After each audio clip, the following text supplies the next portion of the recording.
નમસ્તે મિત્રો, મારું નામ કુંવર લક્ષ્મણ ભીમાભાઈ અને હું અહીંયા જીએમડીસી ઉમરસર ખાતે ઇન્ટર્નશીપ માટે આવ્યો છું. તો આજે હું તમને લિગ્નાઇટ ટ્રક લોડિંગ માટેની કાર્ય સુરક્ષા પદ્ધતિઓ વિશે સમજાવીશ. તો સૌપ્રથમ લિગ્નાઇટ લોડિંગ માટેની સુરક્ષા પદ્ધતિમાં સૌપ્રથમ આવે છે ઇન આઉટ ગેટ. ત્યાંથી તમે આવો એટલે તમારી પાસે ઇન થાવ એટલે લાઇસન્સ હોવું જરૂરી છે. પછી સેકન્ડ વાત, ટ્રક ડ્રાઈવરને ટ્રેનિંગ સેન્ટર પર ખાણમાં રાખવાની સુરક્ષાની સૂચનાઓ આપવામાં આવશે તથા ટ્રાફિકના નિયમોથી પણ માહિતગાર કરવામાં આવશે. પાસિંગ ગેટ પર ડ્રાઈવરને રિપોર્ટ કરવાનો રહેશે કે જેમાં લાયસન્સ, ડીઓ નંબર, વીટીસી નંબર તથા ટ્રાન્સપોર્ટ દ્વારા આપવામાં આવેલી ચિઠ્ઠી બતાવવાની રહેશે. અહીં તમારી ટ્રક ખાણમાં લઈ જવા માટે યોગ્ય છે કે નહીં તેની ચકાસણી મેકેનિક દ્વારા કરવામાં આવશે. જો ચકાસણી દરમિયાન તમારી ટ્રકમાં કોઈ ખામી જણાવશે તો તમારે તેને યોગ્ય સમારકામ કરાવ્યા બાદ જ ખાણમાં લઈ જવાની રહેશે.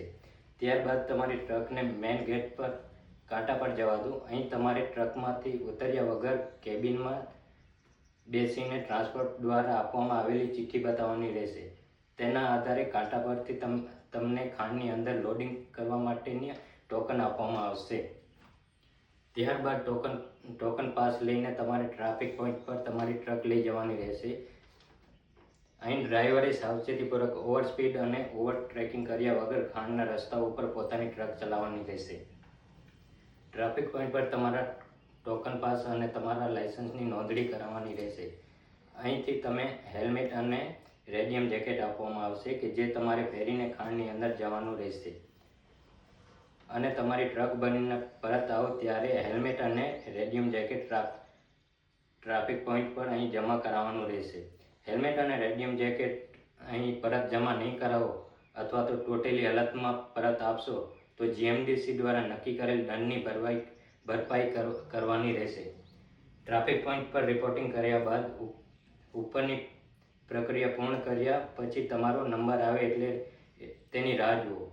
તમારો નંબર આવે ત્યારે તમારે ટ્રાફિક પોઈન્ટથી આપવામાં આવેલી સૂચનાઓ મુજબ તમારી ટ્રકનું લિગ્નાઇટ લોડિંગ કરવામાં માટે ખાણમાં જવાનું રહેશે. લિગ્નાઇટ લોડિંગ ફેઝ પર તમારો વારો આવે તેની રાહ જુઓ. ખાણની અંદર તમારે કોઈ ઇમરજન્સી વગર તમારા ટ્રક ડમ્પરમાંથી ઉતરવાનું નથી. તમારા ટ્રક અથવા ડમ્પરનું લોડિંગ થઈ ગયા પછી તમારે તમારી ટ્રક અથવા ડમ્પરમાં વજનના વધઘટ માટે વજન કાંટા પર જવાનું રહેશે. વધઘટ કાંટા પર તમારું ટોકન તમારી ગાડીમાંથી નીચે ઉતર્યા વગર કાંટો કરનાર વ્યક્તિને આપવાનું, કારણ કે અહીં તમારા ટ્રક અથવા ડમ્પરનું વધઘટનું કામ જેસીબી મશીનથી કરવામાં આવશે. તમારી ગાડીનું વજનનું કામ પૂર્ણ થઈ ગયા પછી તમારી ગાડી તાલપત્રી પ્લોટમાં તમારી ગાડીની તાલપત્રી બાંધવા ઊભી રાખવાની અને તાલપત્રી યોગ્ય રીતે બાંધવી કે જેથી લિગ્નાઇટના ઢેફા રસ્તા ઉપર પડે નહીં. અહીં તમારે કોઈ પણ પ્રકારની ઉતાવળ કરવાની નથી અથવા તાલપત્રી બાંધતી વખતે ઢેફા આજુબાજુ ફેંકવાના નહીં, કારણ કે આજુબાજુમાં પણ બીજા માણસો તાલપત્રી બાંધતા હોય છે. ત્યારબાદ ટ્રક ડ્રાઈવર તેમની ગાડી બહાર મેઇન કાંટા પર લઈ જતા પહેલાં રસ્તામાં આવતા ટ્રાફિક પોઈન્ટ પર હેલ્મેટ અને રેડિયમ જેકેટ પરત જમા કરાવવાનું રહેશે. તમારી ગાડી લિગ્નાઇટ ભરીને આવી છે તેની નોંધણી કરાવ્યા બાદ તમારી ગાડીને મેઇન કાંટા તરફ જવા દો. અહીં તમારા ટોકન ગાડીમાંથી નીચે ઉતર્યા વગર કાંટામાં આપો. તેના આધારે તમે તે ટપાલ અથવા ચિઠ્ઠી આપવામાં આવશે. આ ટપાલમાં તમારે લિગ્નાઇટ પહોંચાડવાનું સ્થળ, તમારી ગાડીનો નંબર જરૂરી તપાસી લેવી. ટપાલમાં જો કોઈ ભૂલ જણાય તો તે જ સમયે કાંટા પર જણાવી શકો છો.